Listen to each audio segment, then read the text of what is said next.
Yan. Good morning guys. Ito habang pakyat ako sa dormitory namin. Galing ako sa trabaho nito Yan. Habang pakyat ako sa dormitory namin yan.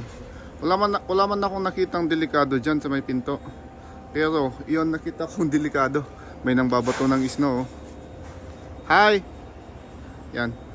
May nakita akong delikado yun Yan mga yan. Yan, napakadelikado ang mga yan. Pag biglang naputol yan, tapos ikaw nandun sa baba, sigurado patay ka. Yun pa Yun. Napakadelikado ng mga yan. Kaya sa inyo, lagi kayong mag-iingat sa mga ganyang namumuong ice. Super dangerous. Nakakamatay din yan, Yan, dami. Patapos na ang winter, kaya yan, nabuo yung mga dyan, ice.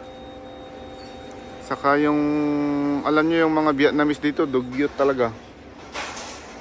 Masasabi kong dugyot yan, Ihi yan Pag inihiyan mo ang snow, yan ang resulta. May maiiwang yelo dyan. Mga Vietnamese talaga. Vietnamese kasi yung lagi kong nakikita nag-jingle dito pag gabi. Dugyot talaga ng tao yun kahit kailan. Naiba ko tuloy yung usapan kasi nakita ko na nabubwisit ako pag nakikita ko. Pero yun kasi, yung na yan. Bigla ko lang napansin ito. Balik tayo dyan sa mga snow na yan. Yan.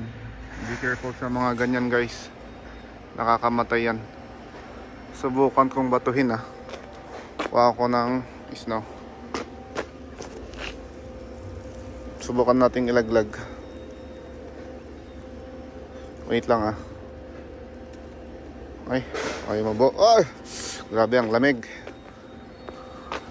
Subukan ko kung may malalaglag tayo. Ito pang bato ko. Ay, bagsak. Isa pa.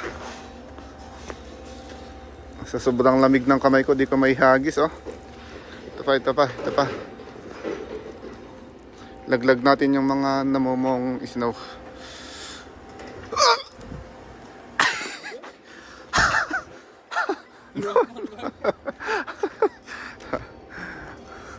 From Uzbek Satam.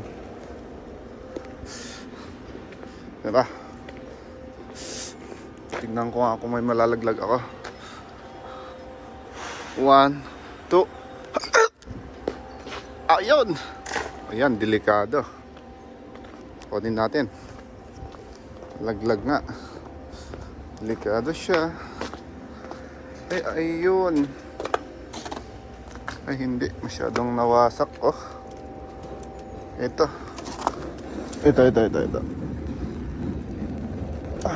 Ayan. Ito, tignan nyo. Delikado siya. Pag yung dulo nito tumama sa ulo, sigurado wasak ang ulo. Pangbato natin ulit doon. Tanggalin natin yung mga loko-lokong na buong doon, ice. Ay! Lang nalaglag. Hi! Can you say hi? Galing ng Uzbek. Yun lang guys. Be careful sa mga ganyang namumuong ice. Bye bye.